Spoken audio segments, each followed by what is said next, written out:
De retour sur le plateau de l'émission Chope ton taf. Pour clôturer ce live et cette journée, nous sommes toujours au sein du lycée Louis Blériot et c'est pour ça que j'ai le plaisir d'accueillir 4 professeurs de ce lycée qui vont nous parler un peu plus des filières que propose le lycée auprès de ses étudiants. J'ai nommé Delphine Damourette, Dimitri Marie-Joseph, Maxime Bosquel et Xavier Choquet. Le lycée Louis Blériot, c'est un établissement secondaire de Suresnes qui propose notamment plusieurs types de filières, comme nous l'a présenté au début de cette émission monsieur Michel Virvas, notamment une filière énergétique, une filière électrotechnique, mais aussi une filière bois qui est arrivée un peu plus tard et qui permet aujourd'hui à des étudiants de vraiment pouvoir s'engager et s'investir dans des métiers professionnels sur ces différentes filières. Je vous propose de lancer un rapide jingle et on se retrouve juste après.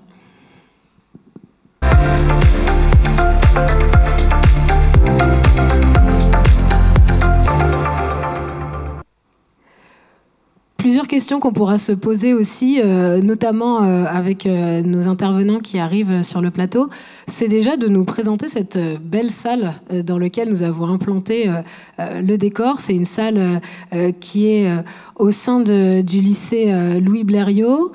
C'est une salle dans laquelle on peut voir, si je me tourne, des différentes machines que je serais incapable d'identifier ni dans leur nom ni dans leur fonction. Mais ils pourront nous présenter un peu plus en détail ces différentes machines. Donc, et ils arrivent, ils sont là, ils sont sur le plateau. Bienvenue à toutes et à tous. Alors, merci à tous les 4 de nous rejoindre sur le plateau Chope ton taf. Je vous dis bienvenue, mais finalement, c'est vous qui me dites bienvenue. Bienvenue chez vous. Alors, ce que je vous propose, c'est de présenter chacun un peu les filières que vous représentez et dont vous êtes les référents. Mais d'abord, est-ce que quelqu'un peut m'expliquer dans quelle salle on est ? Oui, je vous laisse commencer. Du coup, juste, je rappelle, Delphine Damourette, vous êtes professeur référent de la filière bois. Exactement.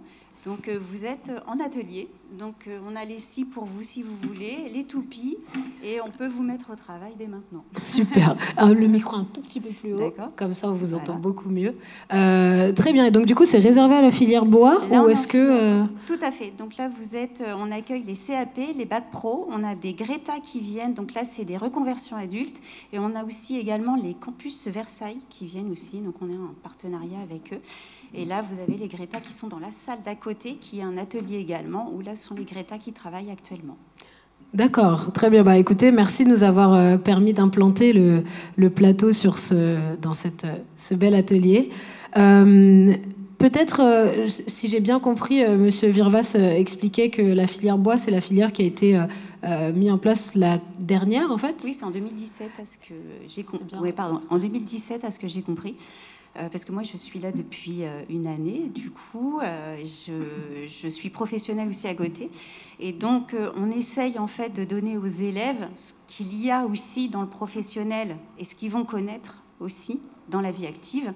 Vu que c'est des lycées pro, on est dans l'artisanat, on est dans le côté main, savoir-faire. Moi, j'ai les clients qui viennent me demander souvent... Excusez-moi, je ne vais pas dire de marque, mais on n'est pas on a un budget, il y a une tenue, il y a des choses à savoir. Donc, on essaye dans les ateliers aussi de leur donner toutes ces valeurs-là. Donc, du savoir-être à la fois technique, du savoir-être et du savoir-faire. Voilà, tout à fait. Voilà. Et c'est intéressant, et vous le mentionniez, que vous êtes aussi professionnel à côté, donc vous avez aussi ce regard terrain. Et peut-être que je vais me tourner vers Xavier Choquet et Maxime Bosquel, parce que je pense que vous êtes tous les deux professeurs référents à la filière électrotechnique au lycée Louis Blériot. Alors, est-ce que vous vous êtes mis à côté ou est-ce que... On est bien à côté. Je me suis dit que vous aviez dû vous placer à côté. Est-ce que vous pouvez nous parler un peu plus de cette filière-là, justement ? Tout à fait. Donc, d'abord, bonjour à tous. Je suis avec mon collègue, Monsieur Choquet. On intervient pour la filière électrotech, tout à fait. Donc, on a du CAP, du bac pro et du BTS. Pour le bac pro et le BTS, on a les élèves en formation initiale, donc qui suivent uniquement les cours au lycée, de manière classique. Et on a la partie alternant, donc des élèves qui alternent, des apprentis, pardon, qui alternent entre période en entreprise et période au lycée. Et est-ce que vous aussi, vous avez justement, comme Delphine, cette orientation, enfin cette vision du monde du travail, ou est-ce que comment est-ce que du coup vos étudiants, via l'apprentissage effectivement, mais est-ce que dans leurs intervenants à l'école, est-ce qu'ils ont ces liens avec l'extérieur aussi? Oui, ils ont des liens avec l'extérieur. Donc moi personnellement, j'ai travaillé avant dans le privé, donc je connais le privé. Je suis en relation avec eux, donc je fais les visites. J'ai des amis qui travaillent, qui nous prennent des élèves en stage, donc je vois très bien comment ça se passe sur le terrain. Oui, c'est une richesse en plus d'avoir vos réseaux respectifs pour les étudiants. Et pour terminer ce tour de table des filières, je me tourne du coup vers vous, Dimitri Marie-Joseph. Vous êtes professeur référent de la filière énergétique au lycée Louis Blériot. Est-ce que vous pouvez nous en dire quelques mots aussi? Donc nous, au lycée Louis Blériot, donc moi j'interviens sur la partie sanitaire et la partie énergétique. Donc sanitaire, on a deux classes de CAP, monteur des installations des sanitaires. Et puis en énergétique, on a un bac pro, donc en initial, en tout ce qui est TISEC, technicien d'installation des systèmes énergétiques et climatiques. Donc ils installent. Et puis on a des alternants également en M2E, maintenance en efficacité énergétique et climatique. Donc là, cette année, c'est plus TEMSEC. L'année prochaine, ça sera M2E. D'accord. C'est très clair. J'ai peut-être une question collective. Quels sont justement les savoir-être nécessaires pour à la fois intégrer le lycée Louis Blériot, mais aussi par la suite s'épanouir dans son métier professionnel? Moi, il y a deux trucs. Enfin, il y a aimer ce qu'on se lève tous les matins. On va faire un boulot qui va être tous les matins. Si on n'aime pas ce qu'on fait, ça va être compliqué. Ouais. Et après, le côté, c'est comme il y a une certaine rigueur. On a des tracés, il y a des choses. On est avec des machines. Enfin, vous les voyez, ils sont en face de vous. On a enlevé les lames, mais tout est tranchant. Il y a un côté dangereux quand même. On a des doigts, notre main, c'est notre outil à nous. C'est le premier outil qui va prendre un outil. Donc si on l'abîme, ce sera compliqué. Donc la prudence aussi, et donc d'être au moins sérieux en atelier. Oui, une forte concentration. C'est de la concentration, oui, tout à fait. Et est-ce que l'un d'entre vous veut rajouter quelque chose sur justement ces savoir-être un peu nécessaires? Oui, au niveau du risque électrique, il faut de la rigueur parce que c'est très dangereux. L'électricité est invisible et on ne sait pas si on ne respecte pas les règles de sécurité, on ne sait pas si on est sous tension ou hors tension.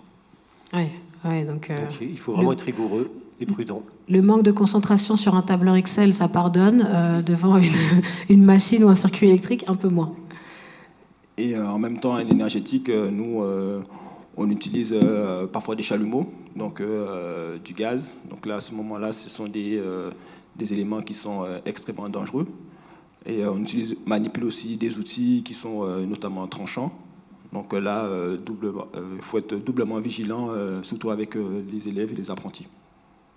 Et merci pour ces conseils, parce que je pense que c'est important de le rappeler, surtout sur des métiers comme ça, effectivement, vous le mentionniez, qui demandent de la concentration à tout instant et des métiers manuels.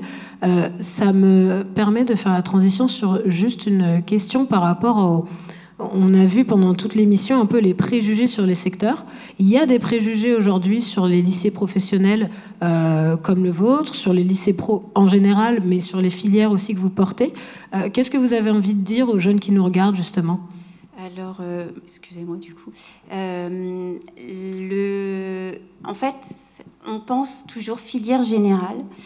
Et en fait, on ne sait pas que, par exemple, moi, dans la filière bois, on peut aller jusqu'à des bacs +5, voire plus. On peut devenir designer, on peut faire des décors de cinéma, on peut être dans des bureaux d'études.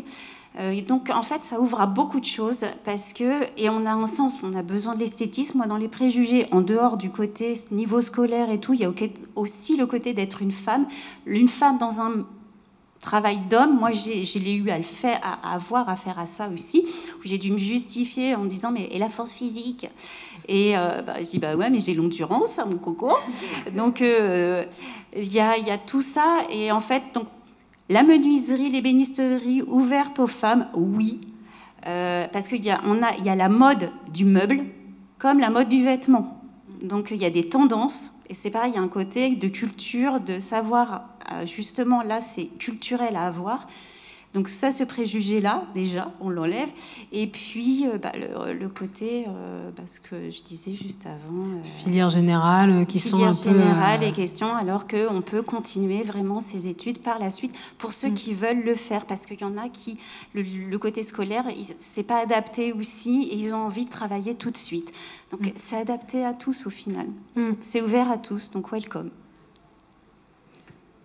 Donc en fait, là, on est dans ce métier de transition énergétique. Donc aujourd'hui, les métiers évoluent. On le voit actuellement, comment ça se passe dans la vie. Là, en énergétique, il y a toujours... le métier, il évolue tout le temps. Le métier, il évolue, la tendance à évoluer beaucoup vers le numérique. On peut aussi faire... on peut aller jusqu'à un bac plus 5. Donc, c'est vraiment des métiers qui sont extrêmement porteurs, où il y a beaucoup de réflexion à avoir, beaucoup de logique. Ce sont des métiers qui sont aussi très, très variés et très polyvalents. Donc, nous, notamment en énergétique, on touche au sanitaire, à la climatisation, au chauffage, à l'énergie renouvelable. Donc, ce sont vraiment des métiers qui sont extrêmement porteurs. Merci beaucoup. Je ne sais pas si vous voulez rajouter quelque chose. Oui, on va rajouter quelque chose. Les métiers de l'électrotechnique, c'est aussi les métiers de l'énergie. Et maintenant, on fait de la domotique. Donc, on a besoin d'avoir un niveau convenable pour pouvoir tout paramétrer et pouvoir commander les installations à distance. Oui, donc en fait... il faut un certain niveau. Donc, c'est du même niveau que le général parce qu'on peut aller jusqu'à l'école d'ingénieur. Oui, donc en fait, déjà, casser ce cliché que les lycées professionnels écartent forcément d'une voie générale, que les lycées professionnels, c'est pour faire que des métiers très, très manuels sans forcément déboucher, alors qu'on le voit, il y a une diversité de métiers, vous en avez mentionné certains qui font vraiment rêver. Écoutez, c'est très inspirant. Je pense que les personnes qui nous écoutent ont aussi été très inspirées. Je vous remercie d'être venus sur le plateau. Merci d'avoir présenté Louis Blériot. Et je vous souhaite une belle fin d'après-midi. Merci à vous aussi. Merci beaucoup. À vous aussi. À bientôt. Au revoir. Bientôt.